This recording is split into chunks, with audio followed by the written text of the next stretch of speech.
ராமானுஜர் ஜெயந்தி விழா. ராமானுஜரை பற்றி எல்லாம் தெரியும், நிறைய பேருக்கு நிறைய விஷயங்கள் தெரியும். இந்த கதை தெரியுமான்னு தெரியல. இன்னைக்கு நான் இந்த கதையை சொல்லி ஆகணும். ஏன்னா நாங்கள் திருக்கோஷ்டியூருக்கு நானும் என்னோட ஃப்ரெண்ட்ஸும் போயிருக்கும் போது தான் எனக்கு இந்த கதை தெரியும். அதுக்கு முன்னாடி அம்மா இந்த மாதிரி நாராயணர் நாமத்தை ஜபித்தா நன்மை கிடைக்கும், இதை ராமானுஜர் சொன்னாருன்னு சொல்லுவாங்க.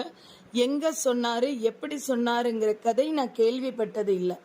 ஆனால் இந்த திருக்கோஷ்டியூர் ஸ்தலத்துக்கு போகும்போது எங்களை, அதாவது அங்கே வந்த கோயிலுக்கு வந்த எல்லாரையுமே அந்த கோபுரத்துக்கு மேலே கூட்டிகிட்டு போகிறாங்க. போய் அந்த கலசத்து முன்னாடி நின்று அந்த கதையை எல்லாருக்கும் சொல்கிறார். அங்கே இருக்கிற கதை சொல்கிறதுக்குன்னே ஒருத்தர் இருக்கார், ரொம்ப அழகாக தெளிவாக சொல்கிறாரு. அந்த கதையை கேட்ட அன்னைக்கு நான் இதை வீடியோ போட்டாகணும்னு நினச்சேன். ஆனால் என்னால் போட முடியல. ஆனால் இன்னைக்கு கண்டிப்பாக போடணும் அப்படிங்கிறதுனால போடுறேன். திருக்கோஷ்டியூரில் அந்த கோயிலுக்கு அருகிலே, திருக்கோஷ்டியூர் கோயிலுக்கு அருகிலேயே திருக்கோஷ்டியூர் நம்பி அப்படின்னு வாழ்ந்து வந்தார். அவர்கிட்ட நம்ம ராமானுஜர் என்ன பண்றாரு, உபதேசம் வாங்கணும், நாம அவர்கிட்ட மந்திர உபதேசம் வாங்கணும்னு சொல்லிட்டு ஸ்ரீரங்கத்துல இருந்து நடந்தே திருக்கோஷ்டியூருக்கு வரார். அப்படி அவர் வீட்டு வாசலில் நின்று, நம்பியின் வீட்டு வாசலில் இருந்து கூப்பிடுறார். அப்போ அவர் என்ன சொல்றாரு, நான் ராமானுஜன் வந்திருக்கிறேன் அப்படின்னு கூப்பிடுறார். நான் ராமானுஜன் வந்திருக்கிறேன் அந்த குரலை கேட்ட உடனே உள்ள இருந்து நம்பி அவர்கள் சொல்றாங்க, நான் செத்து வா என்றார். நான் செத்து வா என்றார். இவருக்கு ஒண்ணுமே புரியல, என்ன சொல்றாரு. சரி என்று அப்படியே திரும்பி இப்படி 17 முறை வருகிறார். 17 முறை வரும்போதும் ஒவ்வொரு தடவையும் நான் ராமானுஜன் வந்திருக்கிறேன் என்று சொல்ல அவரும் நான் செத்து வா என்று அனுப்புகிறார். அவருக்கு, ராமானுஜருக்கு ஒண்ணுமே புரியவில்லை. நன்றாக ஆராய்ந்து யோசித்து பார்த்து கண்டுபிடித்து விட்டார்.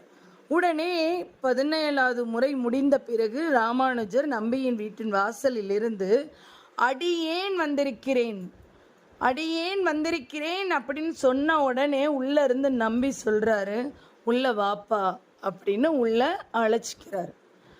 அழைச்சிட்டு அவருக்கு ஒரு குரு எப்படி சிஷியனுக்கு எல்லாம் கற்றுக் கொடுப்பாரோ அப்படி மந்திர உபதேசம் செய்து கொண்டு இருக்கும்போது அவரிடம் ஒரு மந்திரத்தை சொல்கிறார். இந்த மந்திரத்தை நீ சொன்னால் நீ பரமபத வாசலை அடையலாம், மோட்சம் அடையலாம், உனக்கு நல்ல வாழ்வு கிடைக்கும், உன் வாழ்க்கையில் கஷ்டம் என்பதே இருக்காது இந்த மந்திரத்தை சொன்னால்.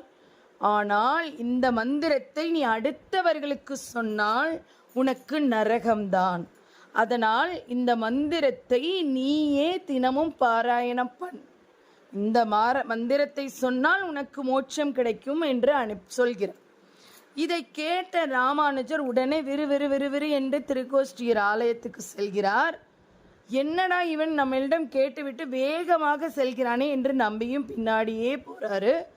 திருக்கோஷ்டியூர் ஸ்தலத்துல கீழெல்லாம் இல்லை, மேலே கோபுரத்துக்கு மேலே ஏறிட்டு அங்கிருந்து மக்களை பார்த்து கத்துறார். நான் ஒரு மந்திரத்தை சொல்கிறேன், அந்த மந்திரத்தை நீங்கள் சொன்னால் உங்களுக்கு மோட்சம் கிடைக்கும், வறுமை நீங்கும், நல்லது நடக்கும் அப்படின்னு அவர் சொல்றார். அந்த மந்திரத்தோட நல்ல விஷயங்களை சொல்லிட்டு அந்த மந்திரத்தை சொல்றார். அந்த மந்திரம் என்ன தெரியுமா? ஓம் நமோ நாராயணாய, ஓம் நமோ நாராயணாய, ஓம் நமோ நாராயணாயன்னு சொன்னீங்கன்னா உங்களுக்கு எந்த பிரச்சனையும் இல்லை. ஆனால் நம்பி என்ன சொன்னாரு, இதை நீ அடுத்தவங்களுக்கு சொன்னா உனக்கு நரகம்தான் அப்படின்னு சொல்லியிருந்தார். ஆனால் ராமானுஜர் என்ன பண்ணாரு, மேலே ஏறி மொத்தமாக கத்தி சொல்லிட்டார். நம்பிக்கோ கோபம், நான் உன்னிடம் மட்டும்தானே சொன்னேன், நீ ஏன் உலகுக்கு சொன்னாய் என்று கேட்டார். அதற்கு ராமானுஜர், நான் எப்படி போனாலும் பரவாயில்லை, இந்த உலக மக்கள் நன்றாக இருக்க வேண்டும், உலக மக்கள் இந்த நாமத்தை சொன்னால் நன்மை நடக்குமேயானால் அனைவரும் இதை சொல்ல வேண்டும், அனைவரும் இதை பாராயணம் செய்ய வேண்டும், அதனால்தான் நான் இதை உலக மக்களுக்கு சொன்னேன். நம்பிக்கோ ஒரே பெருமிதம். என்னன்னா நம்மளை விட ஒருத்தர் உலக நன்மைக்காக இருக்கார். நம்பி சொல்றார், என்னை விட நீதான் பெரியவன் என்று கட்டி ஆற தழுவி கொண்டார். நான் இதை எதற்காக நான் சொல்கிறேன் என்றால், இந்த கதையை இதைவிட தெளிவாக அந்த கோயிலில் இருக்கும் ஒரு மனிதர், அதாவது ஒரு ஐயர் மாதிரி ஒருத்தர் மேலே வராரு, அழகா எல்லாருக்கும் அந்த கதையை சொல்றார். இந்த கதையை கேட்கும் போது எவ்வளோ சந்தோஷமாக இருக்கிறது. இப்படிப்பட்ட ராமானுஜரோட ஜெயந்தி விழாவில் இன்னைக்கு கண்டிப்பாக நம்ம சொல்லியே ஆகணும் அப்படின்னு தான் நான் அந்த கதையை சொல்கிறேன். அன்னைக்கே நான் இந்த வீடியோவை போட்டிருந்தா அது அவ்வளவு தூரம் யாரும் பார்த்துருப்பாங்களான்னு தெரியல. ஆனால் இன்னைக்கு கண்டிப்பாக இந்த கதையை எல்லோருக்கும் சொல்லுங்க. ஓம் நமோ நாராயணாங்கிற மந்திரத்தோட மகிமை எல்லாருக்கும் தெரியட்டும்.